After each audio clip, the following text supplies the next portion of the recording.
अक्सर कुछ लोग न्यायाधीश जजों के पक्षपातपूर्ण रवैये और उनके आचरण से बेहद ही परेशान रहते हैं और जजों की शिकायत करना चाहते हैं, लेकिन जजों की शिकायत कैसे और कहां करें, इस बात की जानकारी ना होने के कारण वह उनकी शिकायत नहीं कर पाते हैं।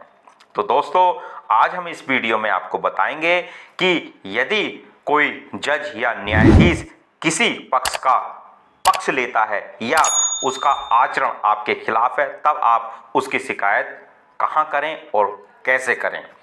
नमस्कार दोस्तों, मैं हूं विजेंद्र सिंह एडवोकेट और मेरे YouTube चैनल में आपका बहुत बहुत हार्दिक स्वागत है।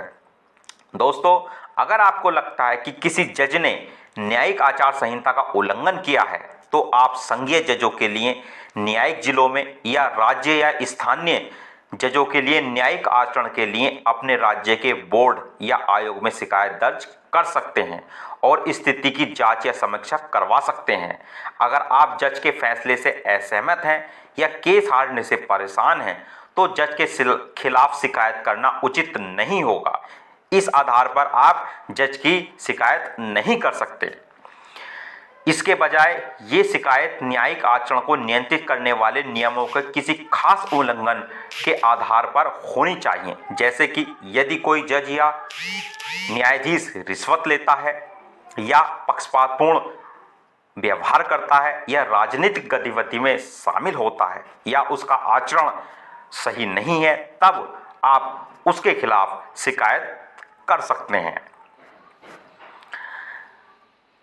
न्यायाधीश या जज की शिकायत कैसे करें।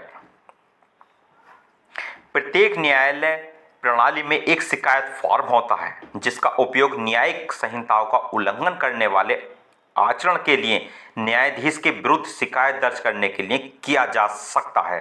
आमतौर पर ऑनलाइन फॉर्म अपलोड कर सकते हैं या न्यायालय के क्लर्क से पूछकर उस फॉर्म को प्राप्त कर सकते हैं।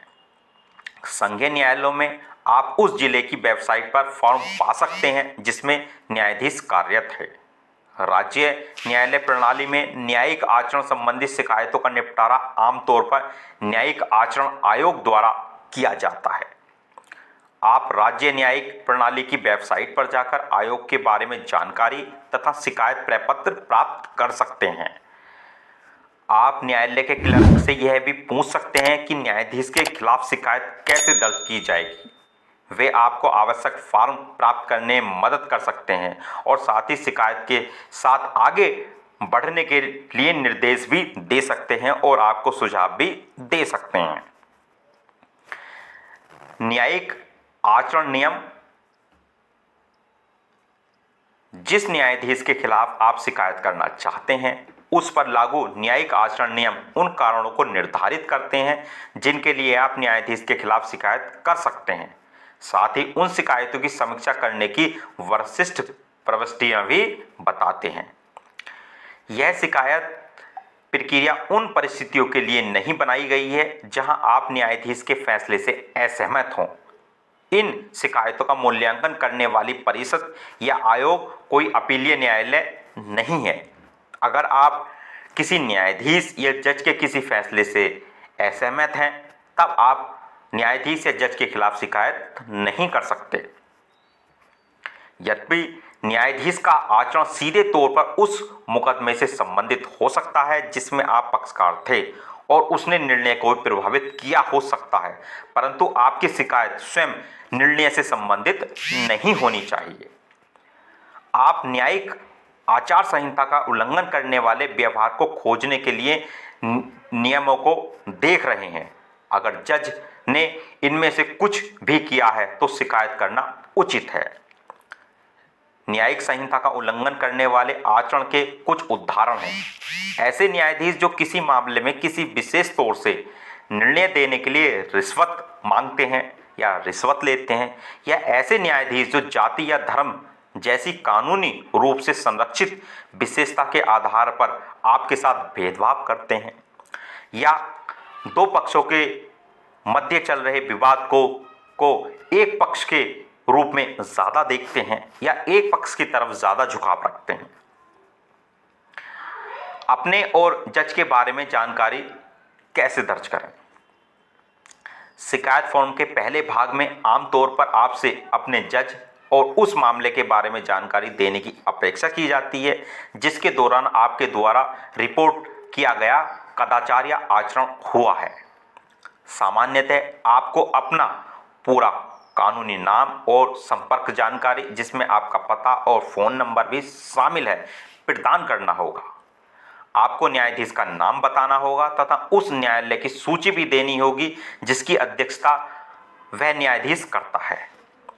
यदि वह व्यवहार किसी ऐसे मुकदमे के दौरान हुआ है जिसमें आप पक्षकार थे, तो आपको उस मामले का शीर्षक और केस नंबर सूचीबद्ध करना चाहिए। आप यह जानकारी कैप्शन में पा सकते हैं जो मामले में दायर किसी भी दस्तावेज के पहले पृष्ठ के ऊपर दिखाई देता है।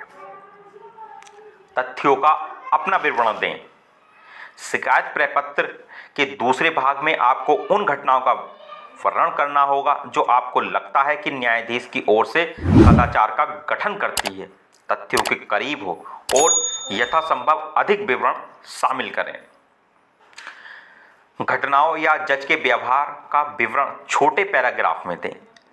विशेषणों या अलंकरणों से बचें। शिकायत की समीक्षा करने वाले अधिकारी मुद्दों पर आचरण के बारे में एक ठंडे सीधे विवरण में रुचि रखते हैं, आपकी व्यक्तिगत भावनाओं, निर्णय या निष्कर्षों में नहीं। उदाहरण के लिए, न्यायाधीश असभ्य थे कहने के बजाय आप यह बताना चाहेंगे कि न्यायाधीश ने क्या कहा जो आपको असभ्य लगा। न्यायाधीश के कथन असभ्य थे, यह निष्कर्ष आपकी शिकायत समीक्षा करने वाले अधिकारियों को निकालना है, ना कि आपको। आपको मात्र अपनी शिकायत लिख करके भेजनी है, उसका निष्कर्ष वह सब समीक्षा अधिकारी करेंगे। जितना संभव हो सके उतने तथ्यात्मक विवरण शामिल करें, जैसे कि आचरण के विशेष उदाहरणों की तारीख और समय। आमतौर पर आप अपना बयान क्रम में प्रस्तुत करना चाहते हैं ताकि आपकी शिकायत की समीक्षा करने वाले अधिकारी घटनाओं की श्रृंखला का अनुसरण कर सकें। अपनी शिकायत पर हस्ताक्षर करें और तारीख डालें। हस्ताक्षर करने से पहले अपनी शिकायत में लिखी गई सभी बातों को ध्यान से पढ़ें, ध्यान से प्रूफ रीड करें और सुनिश्चित करें कि सब कुछ सही है, क्योंकि जब आप शिकायत पर हस्ताक्षर करते हैं तो आप शपथ के साथ ऐसा करते हैं। आपको अपनी शिकायत के साथ एक शपथ पत्र भी लगाना अनिवार्य होता है। यदि आपकी तथ्यात्मक बातें, आपकी शिकायत में की गई बातें झूठ निकलती हैं, तब शपथ पत्र के आधार पर आपके खिलाफ भी वह सक्षम अधिकारी आपके खिलाफ कार्रवाई कर सकते हैं। गुमनाम रूप से की गई शिकायत नहीं की जा सकती। यदि न्यायाधीश के खिलाफ दुर्व्यवहार के आरोप दायर किए जाते हैं तो आपको गवाही देने के लिए बुलाया जाएगा और आपको उपस्थित होना अनिवार्य होगा। अपनी शिकायत की प्रतियां बनाएं। न्यायिक आचरण नियम निर्दिष्ट करें कि आपको अपनी शिकायत की कितनी प्रतियां न्यायालय या आयोग को प्रस्तुत करनी होगी। आपको जो प्रतियां प्रस्तुत करनी हैं उनके अतिरिक्त आपको स्वयं अपने रिकॉर्ड के लिए अपनी हस्तलिखित शिकायत की कम से कम एक प्रति बनानी चाहिए। यदि शिकायत की समीक्षा कई सदस्यों वाले आयोग या बोर्ड द्वारा की जा रही है तो आपको मूल प्रति के अतिरिक्त सामान्यतः प्रत्येक सदस्य के लिए एक एक प्रति भी प्रस्तुत करनी होगी। प्रत्येक शिकायत को आमतौर पर अपने लिफाफे में होना चाहिए जिसके बाहर दुर्व्यवहार शिकायत या इस तरह का लेबल लगा हो। उन लिफाफों पर जज का नाम जैसी कोई जानकारी नहीं लिखनी चाहिए।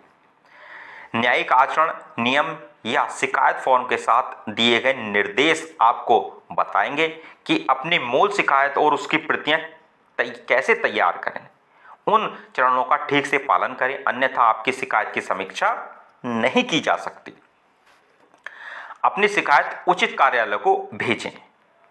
न्यायिक आचरण नियम या शिकायत फॉर्म के साथ दिए गए निर्देश वह स्थान बताते हैं जहां आपको समीक्षा के लिए अपनी शिकायत जमा करनी होती है या भेजनी होती है। यदि आपको प्रत्येक प्रति को एक लिफाफे में रखना हो तो आपको डाक के लिए उपयुक्त एक बड़ा लिफाफा ढूंढना होगा जिसमें आप उन्हें रख सकें। आप अपनी शिकायत को ऐसे तरीके से मेल करना चाहते हैं जिसको आप उसे ट्रैक कर सकें, ताकि आपको पता चल सके कि वह कब प्राप्त हुई है, लेकिन नियमों के अनुसार आमतौर पर ऐसा करना आवश्यक नहीं होता। आपके पास यह भी विकल्प हो सकता है कि आप अपनी सीलबंद शिकायत कार्यालय में स्वयं जाकर क्लर्क को सौंप सकते हैं, वहां जमा कर सकते हैं। राज्य या संघीय न्यायालय में किसी न्यायाधीश के विरुद्ध शिकायत दर्ज कराने के लिए कोई शुल्क नहीं लगता। किसी न्यायाधीश या जज के खिलाफ कोई शिकायत दर्ज करने के लिए कोई पैसा नहीं लगता। निर्णय की सूचना